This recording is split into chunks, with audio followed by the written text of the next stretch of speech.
As teams are officially able to talk to people. Those deals will be official a little later this week. We've got a new one. Kyle, this is going to you. The Browns getting guard Zion Johnson was with the Chargers 3 years, reportedly nearly $50 million.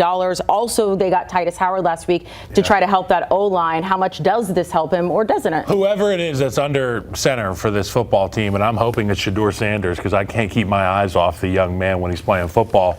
You're going to have to go heavy play action and down the field. What have we seen from Shedeur Sanders? He's confident. He has no issue having issues, okay? So if he wants to throw that thing down the field, the best bet is protect yourself with some guards. Zion Johnson, not the best in the league, but better than what they got in Cleveland.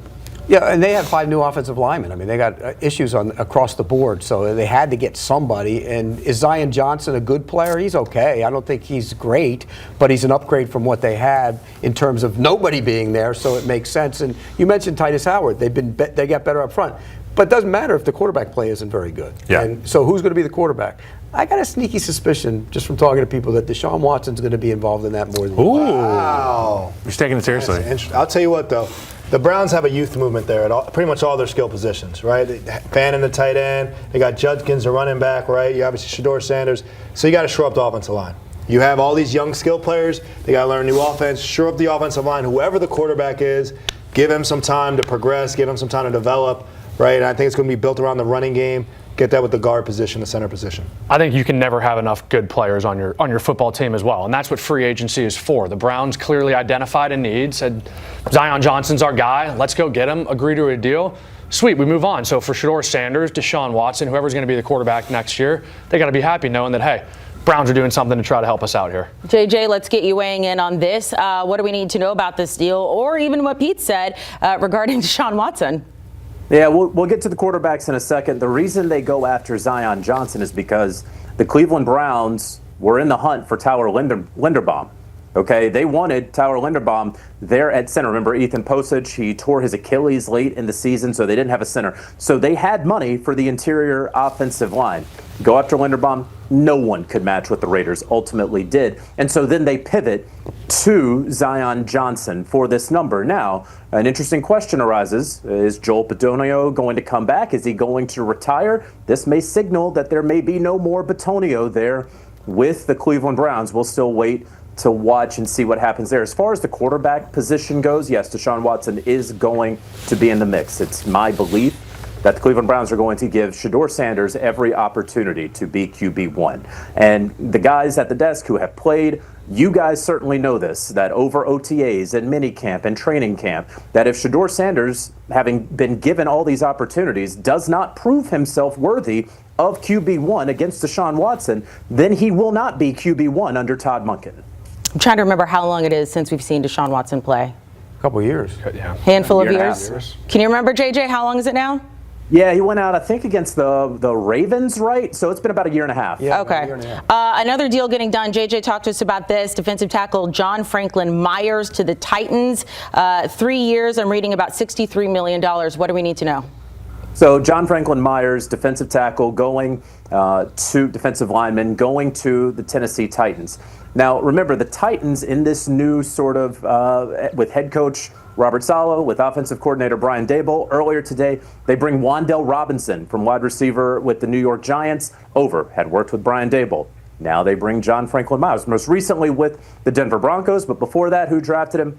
The New York Jets and Robert Saleh. And along the defensive line, they have the same defensive line coach, Aaron Whitecotton, who's going to be coaching him up there. Remember, of course, they made that trade during Combine for Jermaine Johnson, so there's a lot of familiarity right now for the Tennessee Titans. They have plenty of cap space to spend. They are doing so in landing JFM.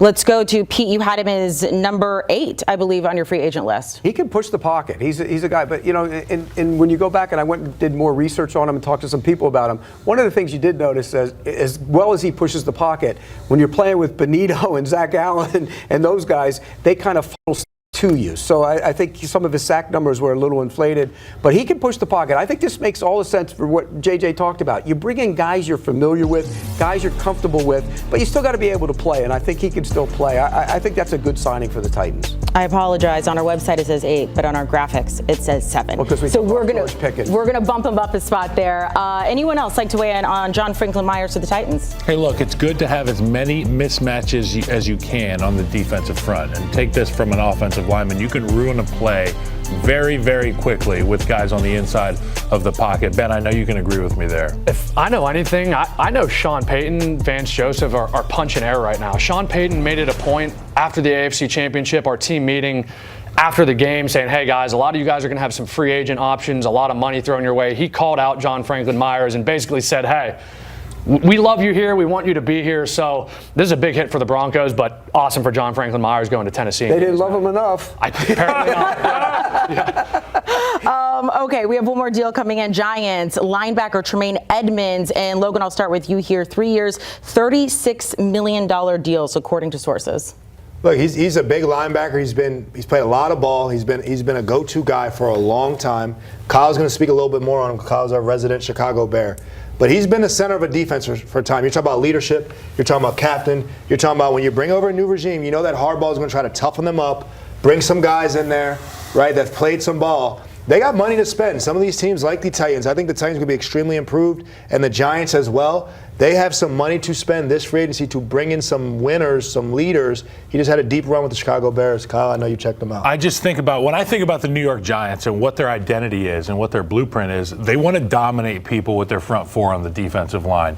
You put a guy who has the stature of a defensive lineman at the second level behind that front four, my God, what a menacing thing to look at. And look, I enjoyed watching him play in Chicago, was a leader, was the guy that all the young guys looked up to. But he became kind of a liability in the pass coverage department.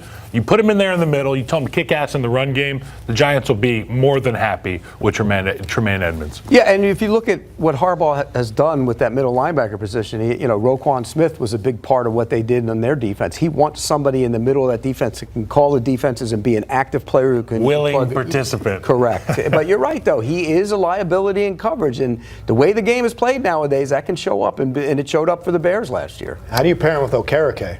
Bobby Okereke is their captain. He's their off the ball, Mike, captain, linebacker. He might move to the will and be your athletic backer. We have Tremaine Edwards, kind of the stout guy in the middle. It's interesting to see how these puzzles piece out. Yeah, I would anticipate some picks, games, stunts at the line of scrimmage with Tremaine, because I talked about his stature. He can get up in there, and you might lose sight of the fact that he is a linebacker. He becomes part of a 3-man game, 2-man game. Somebody's running free for the Giants. I apologize for looking at my computer. So many deals are getting done. Producer Noah, do we have one more to fit in here? Charlie Kolar to the Chargers. Pete. Good blocking tight end. What do they want to do? They want to run the football. They want to get back to their roots of being able to run the football. And Mike McDaniel will instill a good run game. They got the fullback Ingold from Miami. Now they get a blocking tight end. They're going to get back to what Jim Harbaugh wants to do, which is run the football. Hampton is going to have a big year for the Chargers. Those tackles have to be healthy. They will be. All right, I think we're taking a break right now. We have more news on the other side of this as it continues to come in.